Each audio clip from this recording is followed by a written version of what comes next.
ನಮಗಿರುವಂಥ ಸೂಚನೆ ಅಥವಾ ನಮ್ಮ ಅನಿಸಿಕೆ.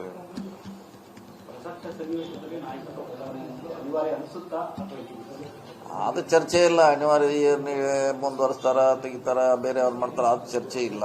ಈ ಇತ್ಯಾದಿ ಹೆಂಗೆ ಗೊಂದಲ ಬಗೆಹರಿಸ್ಬೇಕು ಅನ್ನೋದು ನಮ್ಮ ಪಕ್ಷ ಮುಂದಿರುವಂಥ ಪ್ರಶ್ನೆ ಅಥವಾ ಸವಾಲು ಅಷ್ಟೇ.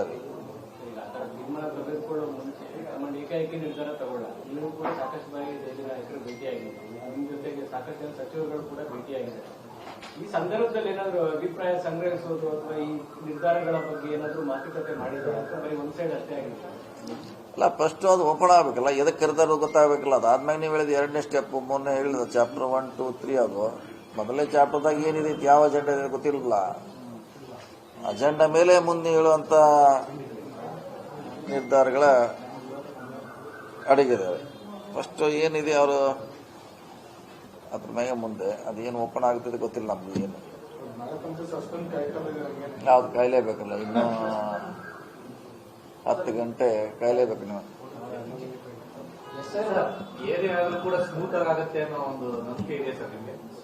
ಸ್ಮೂತ್ ಮಾಡ್ಲಿಕ್ಕೆ ಹೈಕಮಾಂಡ್ ಇದ್ದೇ ಇದ್ರಲ್ಲ, ಎಂತ ಸಂದರ್ಭ ಬಂದ್ರೆ ಅವ್ರು ಸ್ಮೂತ್ ಆಗಿ ಹ್ಯಾಂಡಲ್ ಮಾಡೇ ಮಾಡ್ತಾರೆ. ಸ್ಮೂತ್ ಆಗಿ ಮಾಡ್ಲಿಕ್ಕೆ ಹೈಕಮಾಂಡ್ ಇರೋದು. ಹೈಕಮಾಂಡ್ ಮೇಲೆ ಬಿಡೋಣ, ಸ್ಮೂತ್ ಆಗಿ ಹ್ಯಾಂಡಲ್ ಮಾಡ್ತಾರೆ.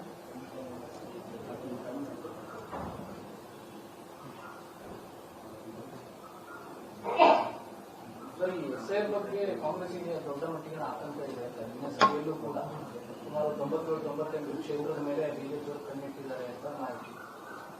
ಅದು ಇಟ್ಟಿರ್ತಾರೆ ಪ್ರಶ್ನೆ. ಒಂದು ಪಕ್ಷ ಚುನಾವಣೆ ಗೆಲ್ಲಬೇಕಾದ್ರೆ ಟಾರ್ಗೆಟ್ ನಾವು ಅವ್ರನ್ನ ಮಾಡ್ತೀವಿ, ನಮ್ಮ ಟಾರ್ಗೆಟ್ ಅವ್ರು ಮಾಡ್ತಾರೆ. ಅದ್ರ ಈ ಸಲ ವಿಶೇಷವಾಗಿ ಮಾಡ್ತಾರೆ. ಸ್ಪೆಷಲ್ ಪ್ಯಾಕೇಜ್ ಇದ್ದೇ ಇದೆ ಅವ್ರು ಈ ಸಾರಿ. ಯಾಕಂದ್ರೆ ಈ ಸಾರಿ ಅವ್ರು ಕರ್ನಾಟಕ ಗೆಲ್ಲಬೇಕಂತ ಅಜೆಂಡಾದಿಂದ ಬರ್ತಿದ್ದಾರೆ.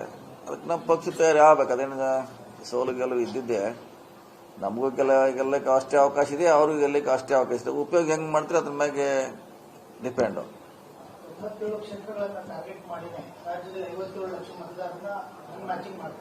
ಇನ್ನೂ ಮಾಡಿಲ್ಲ, ಇನ್ನೂ ನಡೀತಾ ಇದೆ, ಇನ್ನೂ ಸ್ಟಾಪ್ ಆಗಿಲ್ಲ. ಮ್ಯಾಪಿಂಗ್ ಮಾಡೋದು ನಡೀತಾ ಇದೆ. ಸೊ 95+ ಎವರೇಜ್ ಆಗ್ಬೋದು. ಈಗ 91 ಏನೋ ಆಗಿದ್ದಾರೆ ಈಗ ರಾಜ್ಯದ್ದು, ಎಂಟರ್ ಸ್ಟೇಟ್ದು 91%. ಇನ್ನೊಂದು 4% ಆಗ್ಬೋದು. 3-4% ಅಂತ ಏನು ಮಾಡ್ಲಿಕ್ಕಾಗಲ್ಲ, ಡಿಲೀಟ್ ಆಗೇ ಆಗುತ್ತೆ. ಎಲ್ಲ ಕಾನ್ಸ್ಟಿಟ್ಯೂನ್ಸಿಯಲ್ಲಿ 3-4% ಡಿಲೀಟ್ ಆಗೇ ಆಗುತ್ತೆ. ಡೆತ್ ಆಗಿದ್ದು, ಟ್ರಾನ್ಸ್ಫರ್ ಆಗಿದ್ದು, ವಿದ್ಯಾರ್ಥಿಗಳು ಹೋಗಿದ್ದು 3-4% ಹಿಡಿದಿದ್ದೀವಿ. ಕೆಲವು ಸಿಟಿಯಲ್ಲಿ ಜಾಸ್ತಿ ಆಗುತ್ತೆ, ಬೆಂಗಳೂರು, ಬೆಳಗಾವಿ, ಮೈಸೂರು ಅಂತಲ್ಲಿ. ಸೊ ಅದು ಜಾಸ್ತಿ ಪರ್ಸೆಂಟೇಜ್ ಡಿಲೀಟ್ ಆಗುತ್ತೆ. ಬದಲಾವಣೆ ಅನ್ನೋದರ ಪ್ರಶ್ನೆ ಬಂದ್ರೆ ಪರಮೇಶ್ವರ್ ಅವರು ಸಿಎಂ ಆಗಲಿ ಅಂತ ರಾಜಣ್ಣ ಅವರು ತಮ್ಮ ಬಹಿರಂಗ ಅಭಿಪ್ರಾಯ ತಿಳಿಸಿದ್ದಾರೆ. ಒಮ್ಮತದ ಅಭಿಪ್ರಾಯನೂ ಅದೇನಾ? ನಾಳೆವರೆಗಿನೂ ಹೇಳಲಿಕ್ಕಾಗಲ್ಲ ರೀ. ಎದಕ್ಕೆ ಕರೆದಾರ ಮೊದಲೇ ಪ್ರಶ್ನೆ. ಈಗ ಯಾವ ಉದ್ದೇಶ ಕರೆದಾರ ಅನ್ನೋದು ಮೊದಲೇ ಪ್ರಶ್ನೆ ಇಲ್ಲ. ಪ್ರಶ್ನೆ ಪತ್ರಿಕೆ ನಾಳೆ ಕೊಡೋರು 11 ಗಂಟೆಗೆ. ಅಲ್ಲಿ ನೋಡ್ಬೇಕಲ್ಲ, ಇವತ್ತು ಲೀಕ್ ಆದ್ರೆ ನೀಟ್ ತರ ಲೀಕ್ ಆದ್ರೆ ಮತ್ತೆ ಪೋಸ್ಟ್ಪೋನ್ ಆಗುತ್ತೆ. ಅದಕ್ಕೆ ಅದೆಲ್ಲ ಟ್ರೆಜರಿಯಲ್ಲಿ ಸೇಫ್ ಆಗಿದೆ. ನಾಳೆ 11 ಗಂಟೆಗೆ ಕೊಡ್ತಾರೆ. ಯಾರು ಏನು ಬರೀತಾರೆ.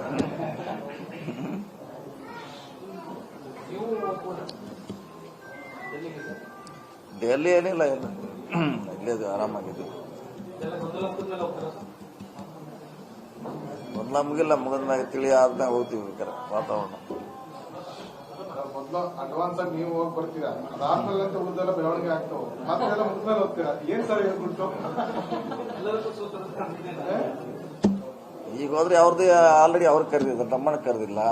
ಅವ್ರದ್ದು ಮುಗಿಲಿ, ಅವ್ರದ್ದು ಮುಗಿದಾಗ ಮತ್ತೆ ಹೋಗ್ತೀವಿ ನಾವು.